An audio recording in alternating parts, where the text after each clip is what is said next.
Price Lord. மீட்பெரும் இரட்சகருமாகிய இயேசு கிறிஸ்துவின் இனிய நாமத்தில் உங்கள் அனைவருக்கும் என் வாழ்த்துக்கள். இன்றைய வேத வசனம் அப்போஸ்தலர் பணி அதிகாரம் 4 வசனம் 12. அவராலே அன்றி வேறொருவராலும் இரட்சிப்பு இல்லை. நாம் இரட்சிக்கப்படும் படிக்கு வானத்தின் கீழெங்கும் மனுஷர்களுக்குள்ளே அவருடைய நாமமே அல்லாமல் வேறொரு நாமம் கட்டளையிடப்படவும் இல்லை என்றான். Hallelujah. For salvation is found in no one else but in him. அநேக காரியங்களிலே அநேக விதத்திலே நம்முடைய வாழ்க்கையிலே இரட்சிப்பு வேணும். இரட்சிப்பு என்னும் பாத்திரத்தை எடுத்துக்கொண்டு நாம் நன்றி சொல்கிறோம் ஒவ்வொரு நாளும்.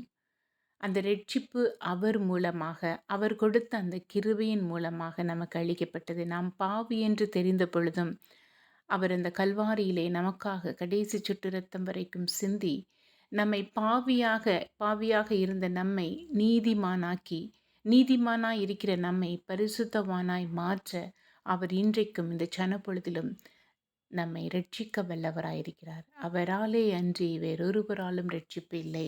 நம்முடைய வாழ்க்கையில் அநேக காரியங்களில் இரட்சிப்பு இல்லை. நம்முடைய உடல் சரீரத்தில் ஒரு இரட்சிப்பு, எல்லாவற்றிலும் ஒரு கட்டுண்ட சூழ்நிலை, நம்முடைய வாழ்க்கையில் ஒரு இரட்சிப்பு, நம்ம பரீட்சை எழுதுகிற ஒரு ஒரு சூழ்நிலையில் ஒரு இரட்சிப்பு, நம்மளுடைய நிலபுலம் கோர்ட்டு கேஸ்களில் ஒரு இரட்சிப்பு, கணவன் மனைவி இடையே உள்ள உறவுகளில் ஒரு இரட்சிப்பு, நம்முடைய சொந்த பந்தம் உறவுகளில் ஒரு இரட்சிப்பு, நம் வேலை பார்க்கின்ற அலுவலகத்தில் ஒரு இரட்சிப்பு, இப்படி சொல்லிக்கொண்டே போகலாம். நாம் கட்டுண்டு இருக்கிறோம். ஒரு இரட்சிப்பு நமக்கு தேவை.